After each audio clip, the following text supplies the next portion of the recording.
be sure to subscribe to our channel for more comic book recaps.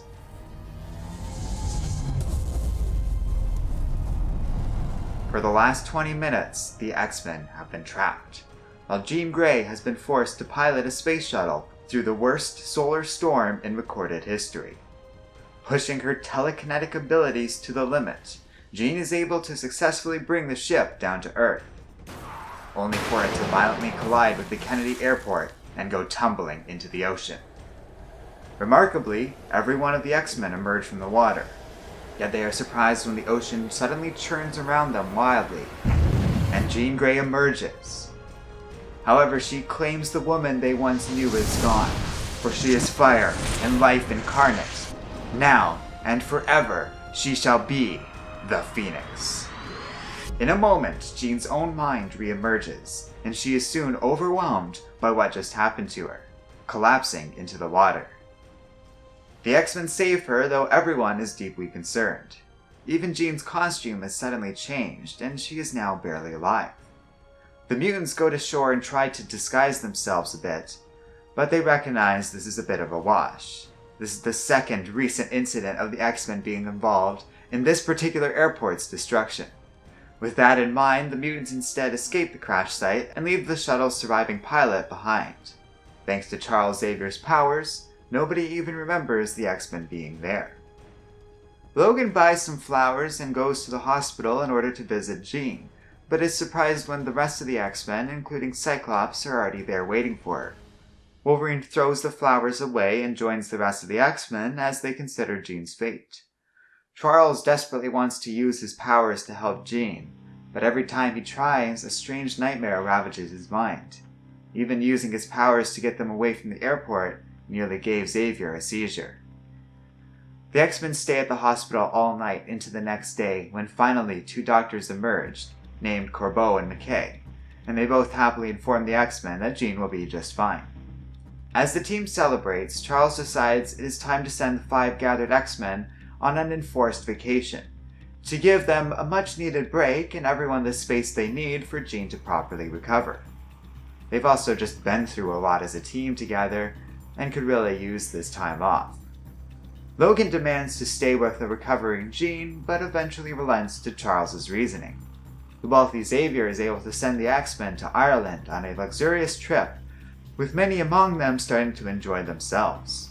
Banshee, who grew up in Ireland, even takes them to a place called Cassidy Keep, where he was specifically raised. The astonished X-Men look over a cliffside building once used to defend Ireland against the Viking raiders, and though it has been around for 1,000 years, it has never once fallen in battle. Inside, the X-Men settle in, unaware they are secretly being watched. A trap door suddenly opens on them, and they are greeted by longtime foe of the X-Men, the Juggernaut, and Banshee's cousin, Black Tom Cassidy. Tom tells the X-Men they are now trapped in this castle's dungeon, which is like a maze, and this place will be their tomb. In an instant, Storm is overwhelmed by her claustrophobia and collapses to the ground. Black Tom mocks his cousin Banshee, saying the X-Men don't stand a chance against the mighty Juggernaut, while Tom and Banshee are immune to each other's mutant powers. Nevertheless, the two cousins get into a brawl, while the Juggernaut focuses on the rest of the X-Men. Storm, however, is completely overwhelmed, as her claustrophobia has rendered her useless due to the close underground quarters of the castle's dungeon. Colossus tries to help the woman, but given they are in the middle of fighting the Juggernaut, Wolverine loses patience and hurls his teammate at the oncoming Juggernaut. Colossus gets mad about this and starts to threaten Logan, who hardly backs down from such a challenge and threatens Peter right back. Both men are distracted enough that the Juggernaut is able to send them flying. The villain then turns his attention to Storm, who is helpless before him, trapped by memories of her childhood. Storm's claustrophobia developed after she survived a bombing, but was stuck buried underneath rubble for hours beside her mother's corpse. The distress of these memories are enough for Charles Xavier on the other side of the world to pick up on her pain telepathically. Xavier sees many images of the Juggernaut in her mind, so he rushes to warn Scott.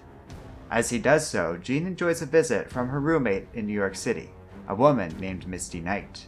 When the two women are left alone, Jean's eyes begin to glow, and she asks Misty how she should feel about dying and bringing herself back to life. When Charles asks Scott to go help the other X-Men, he refuses to leave Jean's side. Xavier is uncharacteristically outraged at this, rambling incoherently at the very thought of him not helping his teammates, and both men are alarmed when Charles says this is the face in the mirror that is the same one which plagues his nightmares every time he tries to fully harness his powers these days. And suddenly it becomes clear something dark is going on here. Back in Ireland, the Juggernaut and Black Tom manage to take out all the X-Men, one by one, even Storm, who gathers enough strength and willpower to strike out, aiming for the Juggernaut to deflect her blow right back to her. With that, the X-Men are defeated. Cain Marko, also known as the Juggernaut, tells Black Tom that though they've won this battle, their plans are far from over. The X-Men showing up to the castle was unexpected, but a gift that has allowed the villains to focus on their true goal, luring Professor Xavier in so Cain Marko can finally get revenge on his stepbrother.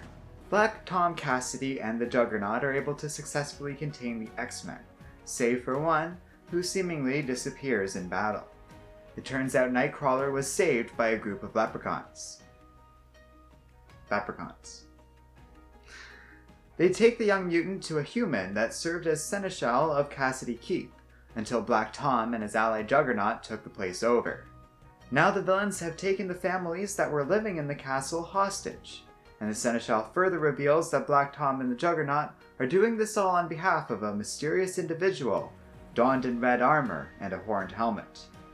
The leprechauns, still leprechauns, reveal that Nightcrawler escaped the villains because of his body falling into the shadows, where it disappeared entirely. Nightcrawler is alarmed to hear this, as he did not have that superpower before, but when he goes back to the shadows, his body does indeed now seem to turn completely invisible. The leprechauns then take Nightcrawler where the rest of the X-Men are being held, and the man quickly comes up with a plan. Using his holographic projector, Kurt appears before the villains as Professor Charles Xavier. In a rage, Cain Marko immediately attacks what he believes is his stepbrother, but both villains are shocked when the disguised Kurt Wagner begins jumping around and deftly fighting back. Realizing this is a trick, the Juggernaut strikes out, hitting a wall behind Nightcrawler. In a moment, the wall is obliterated, exposing the room to the outside world.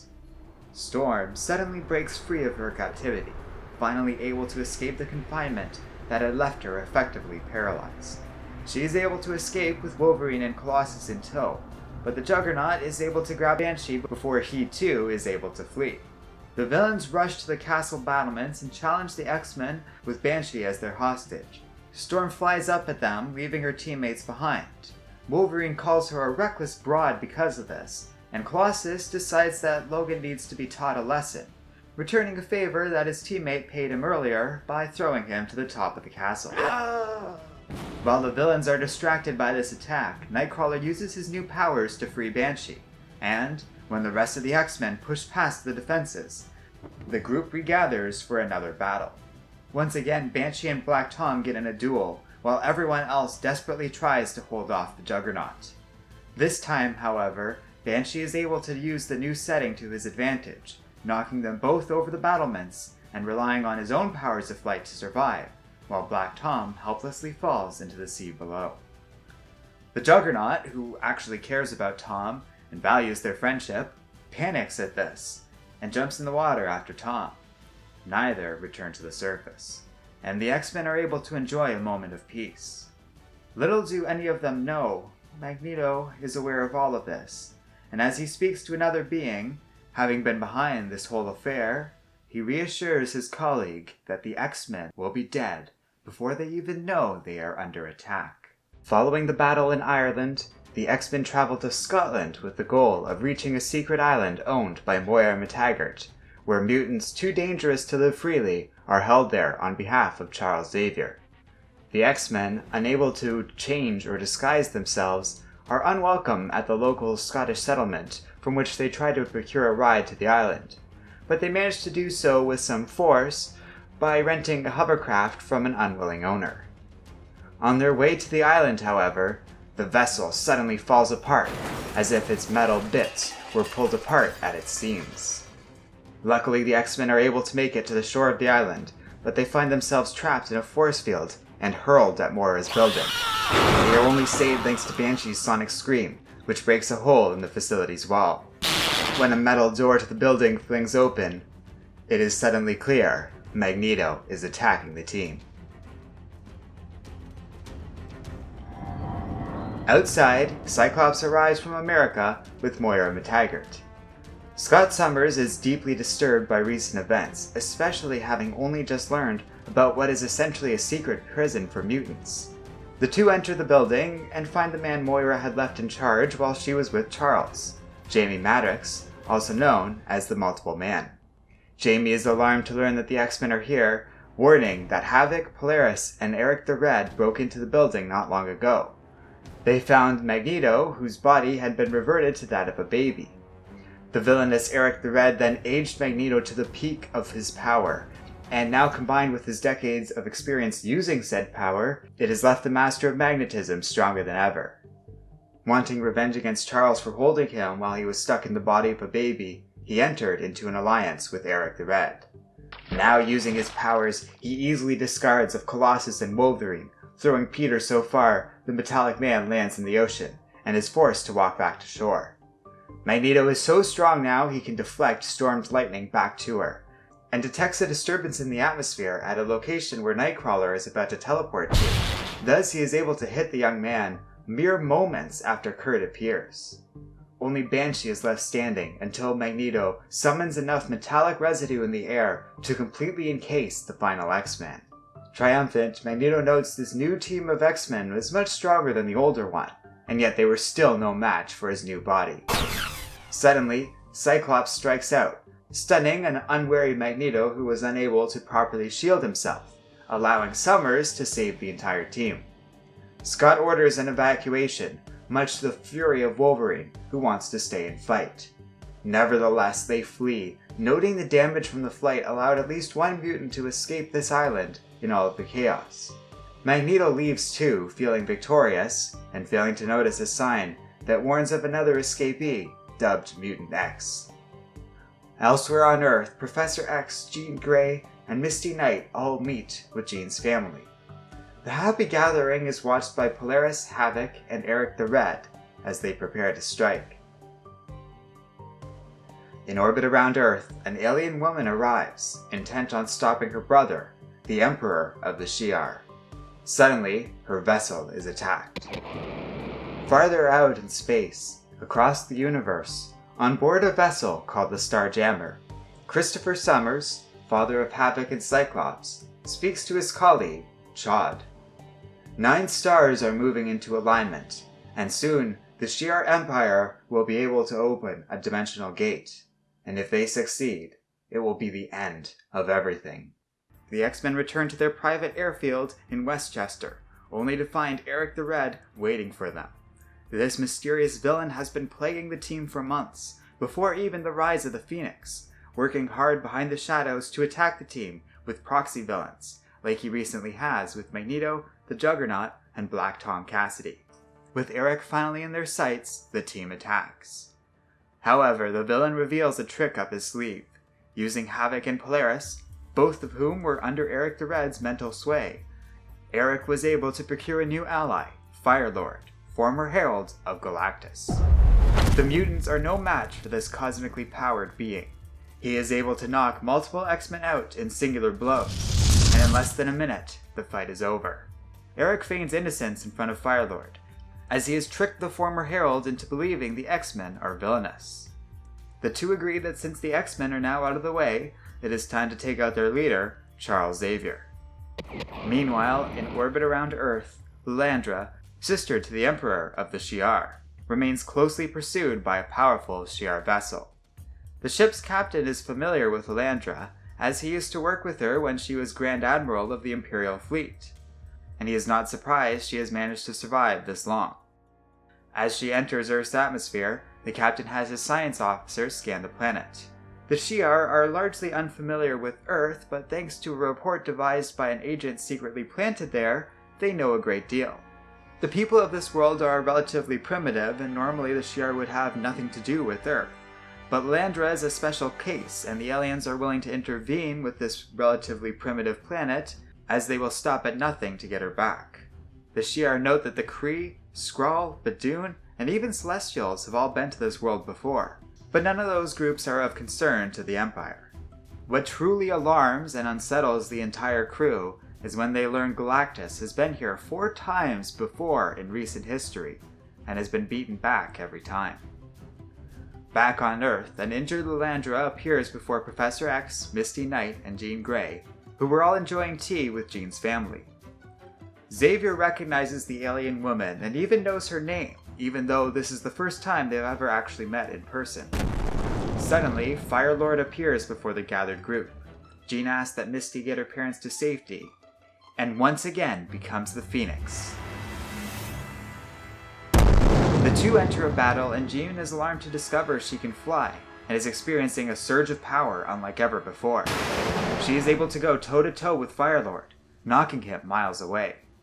Professor X and Lilandra telepathically start learning each other's languages in the alien woman's story. Yet while Jean is busy with Firelord, Eric the Red is able to use this opportunity to attack Xavier head-on. Revealing he has been a Shi'ar agent this whole time, he creates a portal, grabs Lilandra, and vanishes with her before anyone can follow. The X-Men, having by now recovered from Firelord's attack, join the others.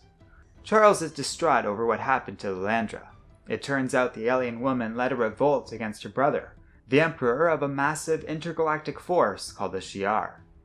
She failed, but if Lilandra's brother isn't stopped from opening a certain type of dimensional gate, the entire universe will be destroyed. With that in mind, Jean is able to power up the portal yet again thanks to her new abilities, though both Cyclops and Storm note the tremendous change in Jean's powers, and are each privately concerned about it. Nevertheless, the X-Men go through the portal together, promising to bring Lilandra back. With them gone, Jean's parents are left reeling, having not known about her time as an X-Man to begin with. Before they can do anything about it though, Firelord returns, demanding the right to face the Phoenix once more. Xavier tells the former Herald what happened, warning of the universe's impending destruction. Charles was feeling much better when he actually met Lilandra, as it seemed to have stopped the dampening of his powers, but now that she is gone again, he's left feeling worse than ever. Charles collapses, and Moira and Misty move to help the man, and this is enough to give Firelord pause, recognizing Charles as a person in pain. In the Danger Room, the X-Men are training, but Logan argues with both Cyclops and Colossus. The group is surprised when Angel appears dressed in his original costume. Soon after, he is joined by the rest of the original X-Men, who all attack. The two X-Men teams get in a prolonged battle, with the older team less powerful but more able to work together, until Charles appears and puts an end to the chaos. The original X-Men disappear, and Charles warns this is all happening in his mind. An evil version of Xavier appears, claiming to be their deadliest foe yet. The X-Men are unable to even hit this enemy, who exists on a psychic plane, and has absolute control of the world around him. But since this is in Xavier's mind, he is able to take control by summoning the original X-Men back and using them to defeat his darker self.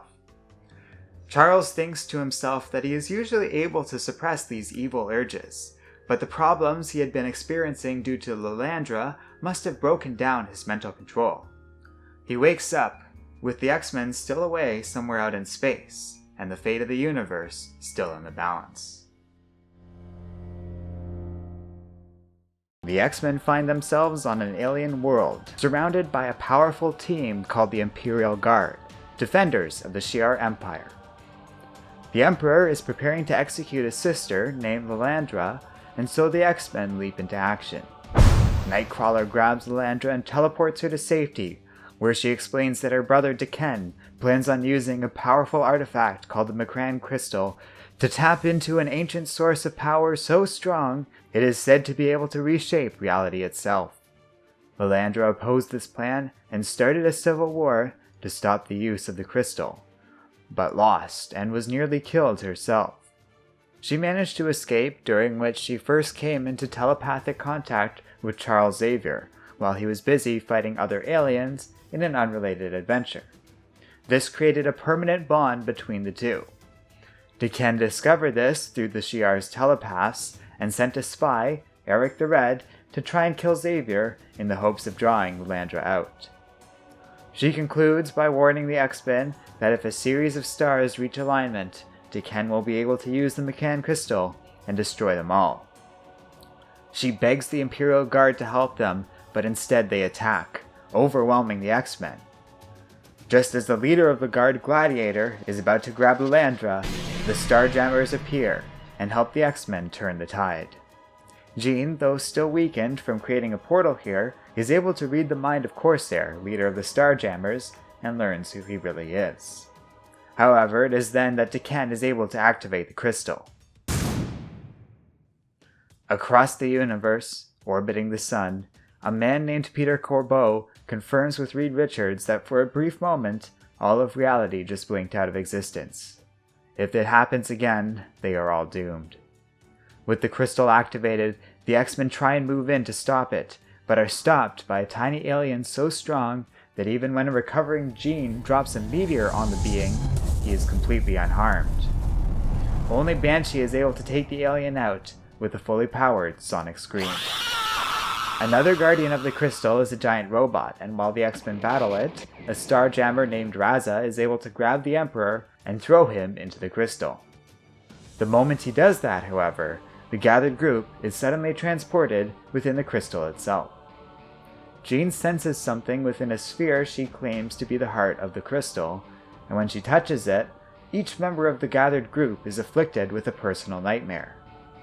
Jean is forced to save the others by turning into a being of pure energy, resembling a phoenix composed entirely of flame, so she can enter the sphere itself. This frees the others from their nightmares, while Jean discovers the crystal is a living thing, but is dying. Worse still, it holds back a massive amount of deadly neutron energy that could destroy all life in the universe if the crystal falls. Jean tries to restore it, but is not strong enough, and is ejected from the sphere.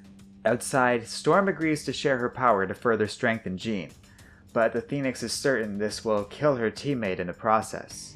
To reduce the risk of that happening, Jean asks for the only other conscious person's help, Corsair, and he agrees to do so after Jean uses his real name, Christopher Summers. After they empower her, Jean asks that the man look out for Cyclops, who she reveals is his son. Once again, Jean enters the sphere, and though the experience is overwhelming, she is able to restore the crystal by using her experience with the X-Men to guide her. The team return home, greeted by Firelord. Professor Xavier has explained everything to the former Herald, and he's been guarding the portal while the X-Men were gone.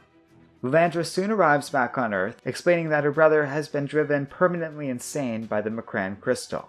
Therefore, the woman will soon be made the new Empress, but the Empire has a little bit to sort out with some legal issues concerning her fugitive status first. Until then, she has decided to remain on Earth and get to know her beloved Xavier a little better. Though the future remains uncertain, the X-Men enjoy a nice moment of peace and quiet.